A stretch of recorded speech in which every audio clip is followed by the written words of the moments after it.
and welcome to another Mapipedia tutorial. We're really excited. We've just released some new functionality for biosecurity simulations just today, actually, on the 3rd of September 2022.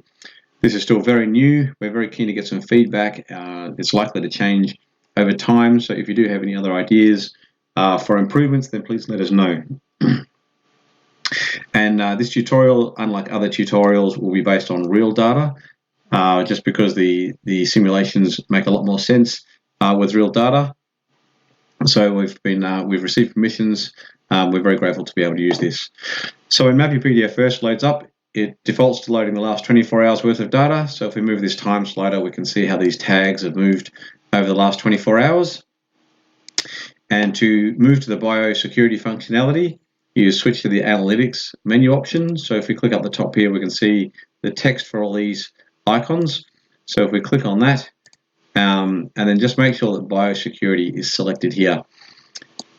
If you do need any help at any stage, you can always click on these icons, these help icons, and there's more information here. So here there's color rules and biosecurity in this section here. So just go down here. There's more detail on all these parameters. There'll also be another link to this YouTube video on here as well, so you can get to that video that way as well. So when we click on this biosecurity button, we'll notice that all the tags have changed to green. That's because none of them are infected. So the first thing we need to do is work out how we're going to initiate this infection, and to do that we need to actually choose some tags that will start the infection. So you can do that a couple of ways. You can just click on add and type in the visual ID number and the date for the infection to start, and that infection indicates the start of the incubation period. And we can add as many of those as you like. It's a bit laborious to type out these visual ID numbers though, so it's usually easier, or it is definitely easier, to pick a tag and select it. So you can see the number there ending in 4678, that second number, the VID. If we select it and then come here, then we can say add selected tags, and that's put that number in there for us automatically. And then let's select a start date of, let's just say the 3rd of June. So click OK. And now we can see that that's appeared here, and you can add more than one. Now, if I go to run the simulation, we'll get an error message saying that we need to get data back to the 3rd of June. So I said at the start that when the page first loads up, it only defaults to loading the last 24 hours. So we're only going back to the 2nd of September. So we need to go back to at least the 3rd of June before we can run the simulation. So if we click on here and go back, let's just go back to the 1st of June. So we're loading that data now. So that's come through. And now if we move this time slider, we can see that we've gone back to the 1st of June. So now we've got our data, we've got our initial infection. So we can run a simulation, and that's working through now. And just keep in mind that the data for these tags, there can be quite a few hours between different data points for a particular tag, sometimes 6 hours, sometimes longer. So what happens here when we move the slider and the tags are moving around, they're actually moving from one data point to another in a straight line. Whereas in reality, of course, the animals are going to move on different paths. So these are really just approximations of where the animals are, and to give us a bit of an idea as to how an infection may spread. So the main two reasons we think that this might be helpful is farmers can run, say, what-if scenarios. What happens if these animals over here get infected, and we run that on a couple of months of historical data. How does it look like it spreads? And if animals are moving around to different paddocks and spreading the infection, then potentially farmers can identify that and then maybe change behaviours if they want to try and reduce the risk. Maybe there could be a holding paddock just to make sure that the animals that are being moved around are not infected before they get moved to another paddock. Or maybe the movements can be reduced, or maybe more fencing can be put up, things along those lines. So to run those what-if scenarios. The other one is to potentially, if an infection has actually broken out, then you can put in the infection details of when those animals, when we think those animals got infected, and then try and find out which other animals are most at risk of having caught that disease. And then you can potentially put in mitigation processes to try and get control of that infection. And you can prioritize resources to understand which animals are most at risk. So we can see that some of these tags have changed from green to blue. So let's go back to the start and talk through this in a bit more detail. So first of all, there's a time step of 60 minutes. That basically means that this whole simulation period of a few months is broken down into 60-minute slices, and an infection will only spread on that 60-minute barrier or boundary. So if an animal does come within the infection radius of 50 meters and then moves out within a 60-meter time period, then it's possible the infection won't spread. You can reduce this to say 5 minutes or 1 minute, and that will make it a bit more accurate. But it will take longer to run the simulation. So and because this is all fairly approximate anyway, I wouldn't be trying to get super accurate results. So if we press play, we can see that initially all the tags are green. So before the 3rd of June, so the initial infection hasn't started yet, they're all green. Let's slow this down. Instead of taking 20 seconds to run the animation, let's slow it down to say 100 seconds, just so we can see what's going on a bit more. So if we press play now, we can see now we've just hit the 3rd of June and we've got one orange tag. So this is our initial infection, which has just entered the incubation period, which will last 3 days. So during this period, no other tags will get infected. So we can see the orange tag is moving around. It's now in very close to a whole bunch of other tags, but it hasn't spread the infection because it's still in its incubation period. The orange tag, where's it gone? It's still in here, is it? Oh, there we go. And now it's turned red because we're now on the 7th of June, and now it's started to infect other animals, and those other animals are now in their incubation period. So I'll just let that play out. And we can see that the infection is spreading to other animals. Now, those other animals that were in their incubation period are now red, so that they are now also able to infect other animals. And now all the animals in this paddock have now been infected.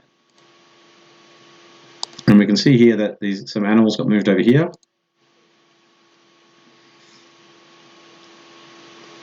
And it happened fairly quickly, but some animals shot down there. I'll just rewind that a little bit and slow it down a bit more so you can see what's going on. And so you can see that these animals are shooting down into there, and they end up infecting this paddock down here. So I'll speed it up again now, so it only takes 100 seconds to finish the animation. But we can see that now the infection is spreading down here.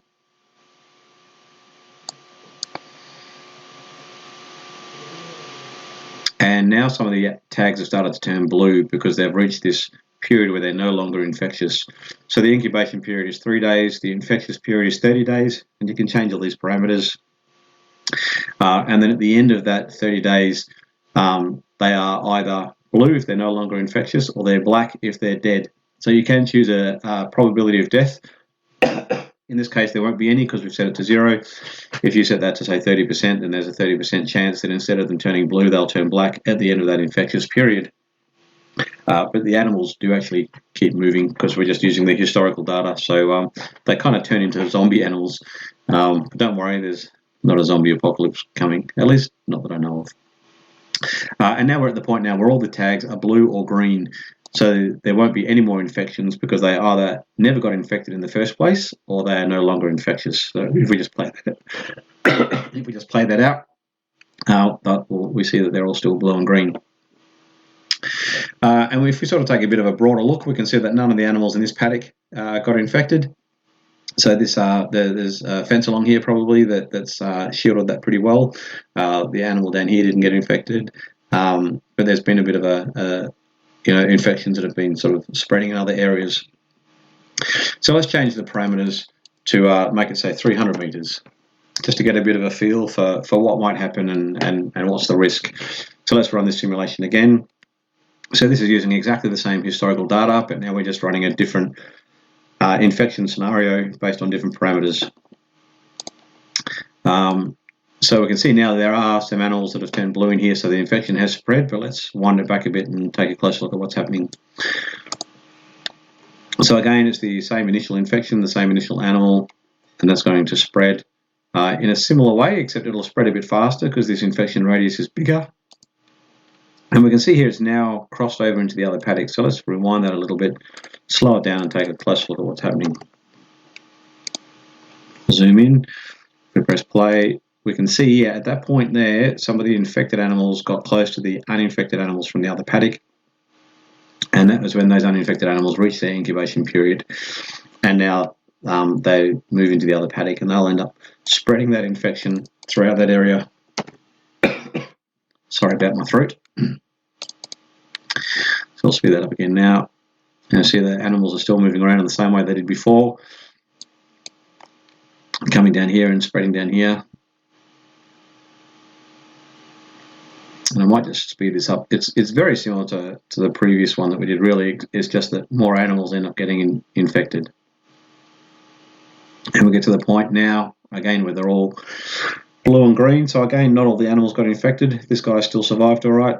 This one here, that's green, you might think, okay, well, why is he green? It's because, if I wind it back a bit, this is probably a new tag that's being tested in the field or just been put on an animal. And it was put in there after all the other animals were no longer infectious. So that animal didn't end up getting infected at all. So that gives you a bit of an idea as to sort of how to run some simulations and get a bit of a feel for what you can and can't do with the functionality that's currently in place. But yeah, again, if you have any ideas for improvement, please let us know. So I'll just talk through a couple more things. You can download the results here. And what that will do is this, let's just change the format of this so that it makes a bit more sense to read. So it's a number, get rid of the decimal points.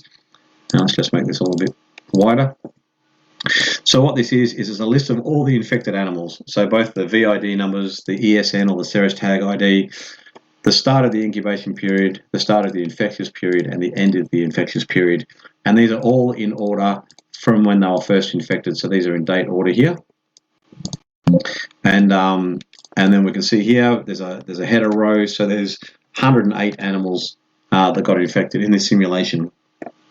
And the animals that get infected earlier on are likely to be the ones at most risk of being infected. So you probably want to sort of focus on those if you're trying to mitigate an infection.